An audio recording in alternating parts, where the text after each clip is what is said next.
Hi, folks. I'm Jaime Staehle, Director of Christian Education here at Fifth Avenue Presbyterian Church. Welcome to Crossroads in the Living Room. This series, we are talking about Mothers of the Messiah, our annual Credo Theological Foundations of Our Faith, where our pastors talk about some of the important parts of our faith. I've been really excited to gather with three of our pastors to talk about Mothers of the Messiah, looking at the book of Matthew and the genealogy found there of Jesus. We're looking at the four women listed there. So far, we've talked about Tamar, Rahab, Ruth, and today I'm really excited to have Reverend Chris Palmer with us to talk about Bathsheba. Welcome, Chris. Glad to have you with me. Jamie, this is so fun. I'm so excited to talk about someone we probably don't talk about enough. Right. So what I've been doing, which I thought would be fun to do with you this morning, is each of us is going to have 30 seconds to briefly share the story of Bathsheba. Okay. Does that sound all right? Okay. All right. Do you want to go first or do you want me to go first? I think you should go first. Okay. All right. So we're going to go 30 seconds. You count? You let me Yep. know when I'm done, All all right. right? Ready? In 3, 2, 1, go for it. So the story of Bathsheba we find first in 2 Samuel chapter 11. And there she is bathing, and King David sees her bathing and thinks she's very beautiful and says, "Bring this woman to me." She is brought to him, and they are together, and she finds out that she's pregnant. And unfortunately for David, she is the wife of Uriah the Hittite, and he is like, oh boy. So he's like, well, what do I do now? And so he sends Uriah to the front lines. Uriah gets killed. He's able to marry Bathsheba and bring her to his palace. She has a child eventually after this first child named Solomon. And he becomes king, and that is how she ends up in the genealogy of Jesus. Was that about right? That was right. And that was actually about a minute. I gave you an extra 30 seconds. But it's okay. All right. Well, thank you. Can I have 30 seconds? Yeah, you can. Go for it. Okay. Are you going to time me? I am going to time you. Okay. Tell me when to start. Go. All right. So, to repeat some of what you said, we first meet Bathsheba, whose name literally means daughter of the oath. In 2 Samuel 11, this story kind of comes in 2 Samuel when David is kind of ascended to be king. He's conquered a lot of people. You kind of get that vibe because he's sitting on top of his kingdom looking down, and he's lounging one day. His soldiers are going out to battle, and he, for some reason, is not with his soldiers, which is weird.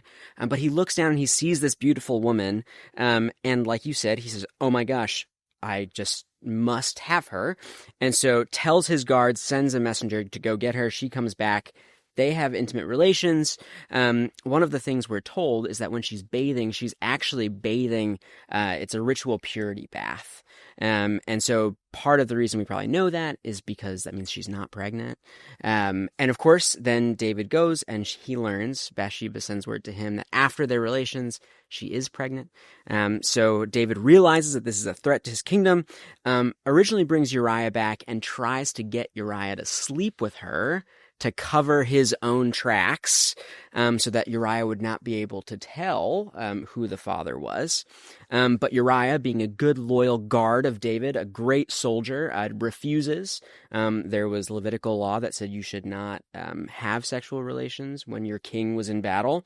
And so he's a good, loyal Jew, does not entertain David's request. And then ultimately, David sends him to the front lines and kills him. I'm going to tell you, you went like a minute 20 there. But that's all right. That's all right. I feel like I couldn't cut you off. You were at a really important part of the story, you know? And there's a whole lot more there to share. So folks at home, make sure that you are also looking at this story so you can catch all of these details that we aren't going to be able to catch in 30 minutes or 1 minute and 22 seconds. Yes. It is hard. It's hard. It's so tough. And there was a lot to include there, including like what her name means, which is really interesting. Yeah. We could have a whole conversation about that. And there's so many different pieces to this. Although Bathsheba is first mentioned in 2 Samuel, that's not the only place that she's mentioned. So I hope we can maybe touch on some of the other the other places in Scripture where we find her too. Yeah, absolutely. And in fact, my favorite story of Bathsheba, I believe, is in Kings, a conversation with her son Solomon. And I think that part of her story is just so interesting. Yes. So we will definitely get there. We will definitely get there. Good. But Awesome. let's go ahead and start with the part that we both mentioned in our 30 seconds. Yes. Which was her relationship with David and this sin of David's. Can you give us a little bit more about we hear later in the story, which neither of us touched on, from Nathan and David, and can you just tell us a little bit more about that part of Bathsheba's story? In a lot of places, we see her as kind of almost complicit, a bad guy in this story. But where do we see that kind of playing out? Yeah, well, maybe can I set some context first? I think sometimes that's helpful. So, and I talked about this a little bit in my minute and 20-second summary, is 2 Samuel is such an interesting story. I mean, of course, it's not 1st and 2nd Samuel. We only have one scroll. It's just Samuel. The book of Samuel is so fascinating because it's all about this broken character named David. And one of the things, this story takes place, David has officially founded the city of Jerusalem, which of course will go on to become the capital, right? David has brought the Ark of the Covenant into Jerusalem. He's danced the Ark of the Covenant on its way into Jerusalem. He's sacrificed. He's given all of this food out to everybody who joined him. He's seen as the king, right? Abundance is just in David's kingdom. The author wants us to know that David is in his bag. He is on his A game, and he has officially conquered all of his enemies. But we have this the story of Bathsheba starts in this way, where it starts the scene. It says, in the springtime where kings go off to battle.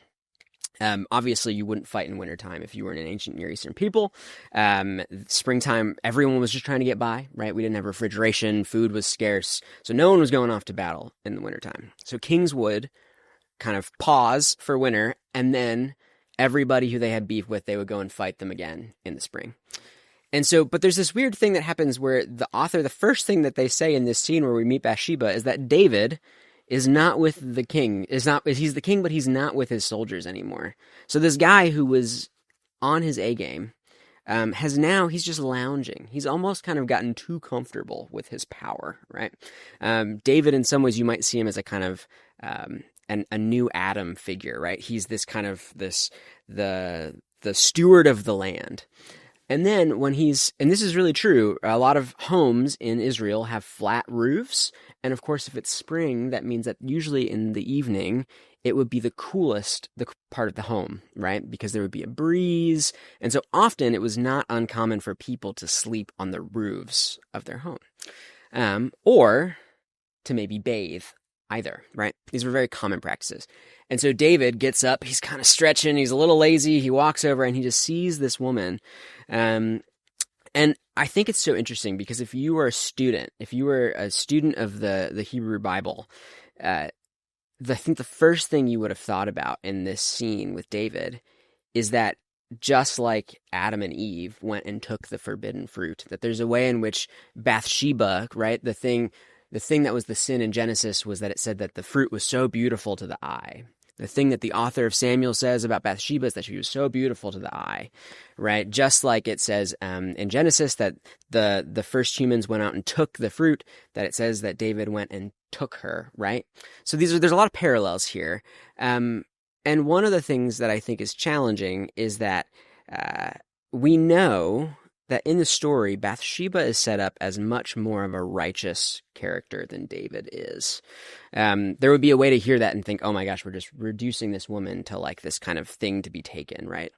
And I think in part there are problematic pieces of this text that do allow for those readings. And I think I hope we can talk a little bit later about how we can maybe repair some of those problematic threads. But what happens is, of course, David, this ascendant king, this is really his fall story. Just like the first human beings, right, tripped up in the Garden of Eden, that David has everything that God could ever give him. He has ascended, he's blessed, and just like those first human beings, he falls into error, right? And so he looks down, and it's really interesting because the text is not very particular about what Bathsheba was doing. We tend to fill in those details a little bit later, but the text is not very specific. If you look at a lot of art of Bathsheba, she's nude, she's like stretching out in front of the kingdom. We kind of have this idea, or at least these painters have this idea that she was just kind of flaunting herself. But the text doesn't actually say that, right? I think the text really wants us to think that David is the one who has initiated and taken advantage of this entire situation. And of course, what happens, we all know, as she's bathing, a kind of purity rite, when women were on their menstrual cycles, right, that they would have to purify themselves afterwards. And so we know, of course, the author includes this, two things. One, she's a faithful Jew, right? She's doing the thing that she should be doing according to the law. But two, is that we know that she's not pregnant, right? And so David has relations with her. And then ultimately, as we pointed out in our summary, she gets pregnant, sends messengers to David. David realizes this is a problem. And so he goes and he ultimately has Uriah killed. And then after the fact, of course, Nathan, just like God in the garden, right, when the human beings fall, right, God goes out and finds them and chastises them, right, and tells them that no longer will they be given all these gifts, but now they'll have to survive off the toil of their own brows. And just like that, we have this prophet of God in the chapter afterwards who really confronts David about his sin. And says, "Thou art the man," right? He paints this this like very vivid picture of someone who steals the livestock of another person. And David's like, "Oh, that person should be put to death. They're terrible." And Nathan says, "That's you, buddy." And so it's interesting because Bathsheba is really seen. There's this interesting tension to her in this picture where she is both the person who is kind of set up as this very virtuous woman who is doing the things she's supposed to be doing. And she's also, at least in this scene, she's really taken advantage of and maybe not given the agency in this picture that we would hope to see. But in some ways, 2 Samuel 11 only just starts her story and it finishes later. Absolutely. So before we move on too much from this story, I want to give poor Uriah just a little bit more airtime. In the book of Matthew, when he is listing this genealogy of Jesus, Bathsheba is not named. She is listed as the wife of Uriah. She's the only one who doesn't have her name mentioned, right? Yeah, that's so weird. What do you think? Why do you think she's listed as the wife of Uriah? Why was that important? And what might that say about her place in the story? Well, so I only have an educated guess. I don't know for certain. Two things. One is that one of the things you notice about all of these women in Matthew's genealogy, which is a very radical thing. It's a very radical thing for women to be included in this genealogy, right? In other genealogies of Scripture, we don't have women mentioned, though we know that they were present. We're like, where did they go? But Matthew chooses to include them. And one of the things that they all share in common is that they usually are connected to someone who is not of the people Israel, right? Ruth is a Moabite, for example. Tamar, tradition says, is a Canaanite, right? And of course, one of the reasons I wonder if Matthew includes Uriah the Hittite is because I wonder if Matthew wants us to know that about Bathsheba too. Is I wonder if Matthew really wants to kind of hammer down that point that Bathsheba, just like Uriah, would have had a kind of a status that was not privileging to her religiously in the people of Israel. And of course, this is going to be important later on. Matthew will say that the gospel is for all people, Jews and non-Jews, right? But I wonder if that's why he wants to make sure that that word Hittite gets in there. Oh, interesting. I like that. I also wondered if it might be just a little small reminder of this sin of David's too, just in case you forgot, this is why Bathsheba is even a part of this story, was that she was originally the wife of Uriah. How interesting. Yeah, one of the things that's interesting about Bathsheba is she has this kind of hybrid identity because, of course, we know that she's married to this man who's a convert but also the scripture tells us that Bathsheba is the daughter of a man named Eliam. And Eliam was the son of one of David's kind of closest friends named Ahithophel. We learn about him a little bit later in 2 Samuel. And Ahithophel was kind of part of David's chosen guard. He would have been part of like the innermost circle of the kingdom.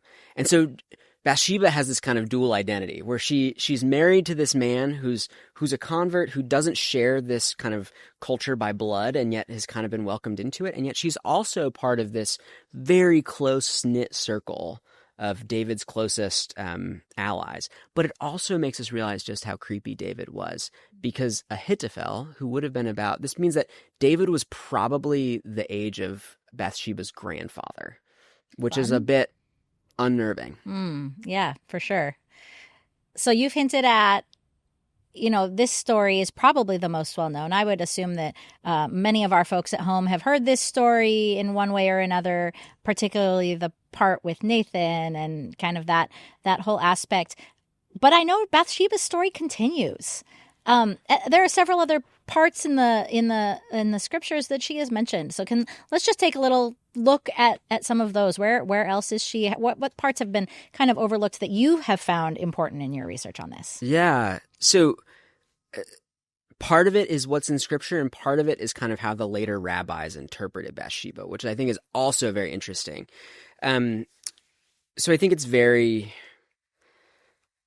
sad that I think if you would ask somebody who's Bathsheba, that they would probably say, oh, she's the one who David saw from the roof, right? So we kind of identify that as her story, but we don't there's this other amazing narrative in which Bathsheba kind of teams up with the prophet Nathan in 1 Kings. So David is very close to death at this point. And we know that Bathsheba, like we just said, was a lot younger. But David was very close to death. And David had said that Solomon, the son of Bathsheba, was going to be the king, was going to build God's house, the temple, right? And one of the things that happens is in the book of Samuel and later on in Kings is that people are always trying to get in on the throne. Some folks have nefarious intentions, right? And one of the things that I think these books really drive home is that power is so corruptive. And so we have this other son of David who is actually brothers with Absalom, who we know rebels against David as well. And so we know he's bad news in the beginning, right? But this other character named Adonijah, right? And he comes and he takes his shot at the throne. And he actually goes out and takes one of the main military leaders named Joab, who does show up in 2 Samuel 11 too. At that point, he's on David's side, but now he's a turncoat, and now he's with Adonijah. But he also takes some of the priests and things like this, and Adonijah just basically decides he's going to be king. And the way that he does this is he says, well, maybe if I have all the right people around me, I can just consolidate so much power that they can't force me out. And so he's sacrificing animals in the temple, right? He's sacrificing animals to God with the priests. He's cozying up with the strongest military leaders in the kingdom.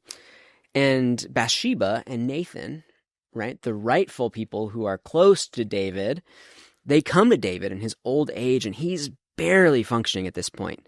It's almost like if you've seen Lord of the Rings, that you see the first scene with Theoden, right? Where Theoden is kind of just this old man who's really just at the disposal of this evil guy named Wormtongue, Grima Wormtongue. And we get a very similar picture of how David's functioning. He's just kind of impotent, right? But Bathsheba goes to David and says, do you not see what's happening here? Your line will be ruined, right? And she outlines this whole picture for him, almost like Nathan does when he scolds David about Bathsheba.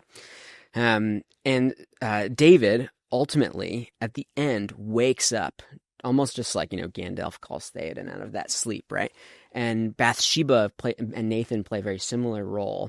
And they just kind of call David to life again in some ways, that he's going to have one last stand against the people that stand against him. And all of a sudden, almost miraculously, he gains back this vitality. And he goes back and he says, bring me Solomon, right, the rightful heir of the kingdom. And he says, I'm going to put him on my donkey. I'm going to bring out the oil from the tent of meeting, and I want my priests to anoint him with it. And I'm going to march him down the streets so that no one can ever have a second guess as to who is my successor to the throne, right? And so in this hilarious event, right, Bathsheba goes and brings Solomon, and they're parading him throughout the streets of Jerusalem, right? They've anointed him with oil. He's the king. People are thrilled, right? And Adonijah and all of the kind of mischievous people kind of hear this. And so they all go out and they're like, oh, shoot, this is a real hiccup, right? And ultimately they end up fleeing. And Solomon is crowned king and actually spares Adonijah's life, even though he really tried to oust him as king. But really, I think that's one of the reasons why Bathsheba is included in the genealogy. She was taken advantage of, but she also saved the kingdom. And without her agency, without her doing the things, teaming up with Nathan, confronting David, bringing this treachery to light, that we don't know if Solomon would have ever been king, right? We don't know if the rest of the genealogy would have actually come to unfold. And it's really thanks to Bathsheba and Nathan that these things happen at all. And I think that we don't often talk about that side of the story, but I wish we would, because I think it just paints her in such a kind of amazing light. She's just this person who so cares about the kingdom. It's a beautiful thing. I love that. What the story I was mentioning earlier happens just a few chapters later when Solomon is ruling. Mm-hmm. And I love this aspect because I feel like you're right. She was taken advantage of for so much. The men in her life were making all these decisions for her. Mm-hmm.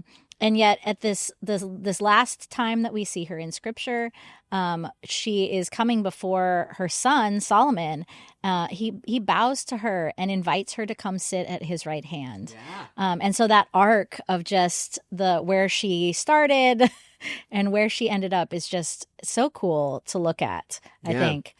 Even if you think about that there's a height difference, right? That she starts off as the one who's lower than David. He's above her. He's looking down on her.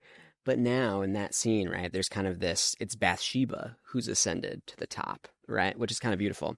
What can I mention? This isn't in Scripture.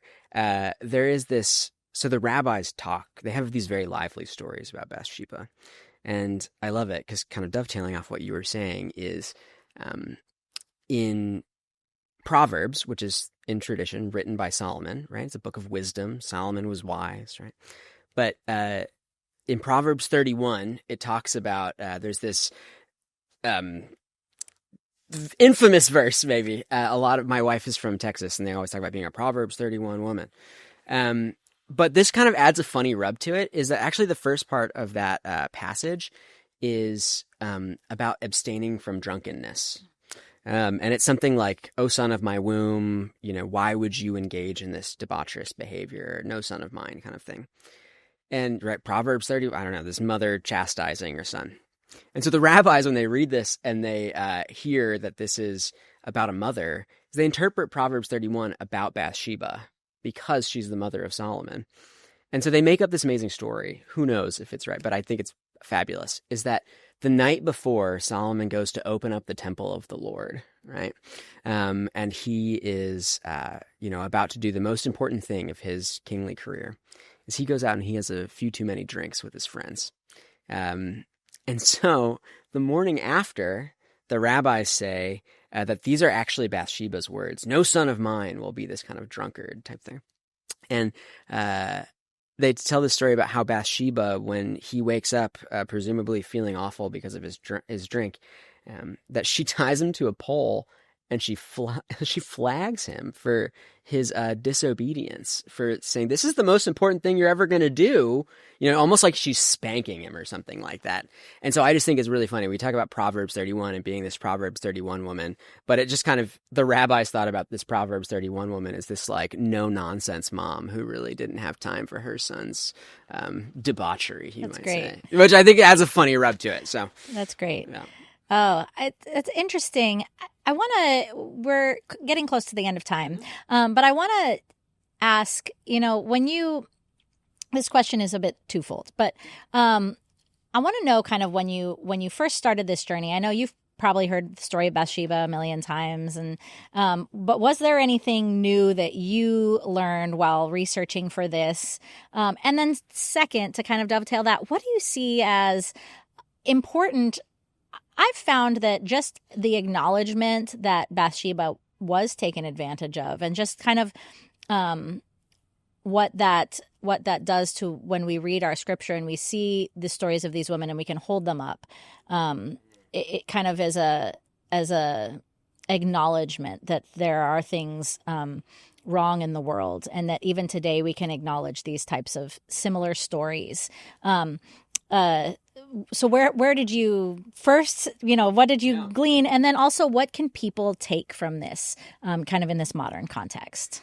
Yeah, I think it's interesting. I think so where I started, I think I had probably like a lot of people, if you would just read certain parts of our scripture, if you would just read the book of Samuel, it's not a chapter that's about, it doesn't really focus too much on Bathsheba's own inner life, right? We don't get a lot.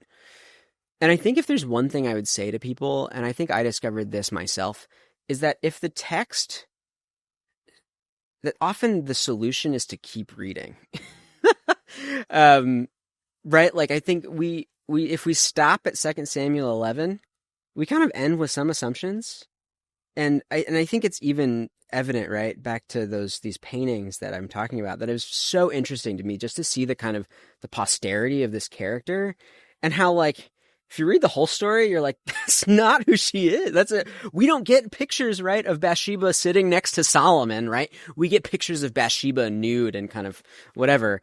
And I just kind of think that people need to keep reading, because I think that there's a way in which that sometimes our own biases and our own kind of privileging of a certain part of the narrative just comes because we haven't actually read to the end. So that's what I would say to people, is like, if just turn the page, keep going, even when it seems like you're not content with the answers you're being given. Is that it usually it gets better. Yeah. I think if there's one other thing I would say about the inclusion piece, is that ultimately, and this goes back to the genealogy in general, is that I think the gospel writers, right, it's so interesting because Matthew decides to start this gospel with this whole long list of names, right? In Mark, it's like one sentence and then he's off fighting demons, right? And then Jesus is just doing his thing. And so you're like, why the heck does this guy want to give us all these names? But of course, the first thing that happens in Matthew's gospel after this long list of names is the character of Mary, right? And Mary is a person who, in some ways, that her own husband is like, what do you mean you're pregnant with the Son of God, right? That there's this kind of weird, kind of untoward part of the story, and the gospel writer wants to say, like, but look, like, there are parts of this throughout Scripture, that these women who have these kind of miraculous experiences, or these kind of strange experiences, that they get to play a role, and ultimately that they prefigure Mary herself, right? Who will have this this amazing, she'll be the mother of God. And so, in some ways, in some ways, Bathsheba's just like her grandma. She's the one whose shoulders she stands on. Yeah, awesome. I love that you included Mary. That's been one of the those side feedbacks that I've received about our series. We call it the Mothers of the Messiah, and yet we have not talked about Mary. So who knows? Stay tuned maybe next year for Mary, right? I love it. I love it. Yeah. So thanks for sitting down with me and talking about Bathsheba. It's been really nice. This was so much fun. Thanks, Jamie. It's a great series. And folks at home, thank you so much for joining us these past 4 weeks to talk about the Mothers of the Messiah. And as Reverend Chris said, we encourage you to turn the page, keep reading.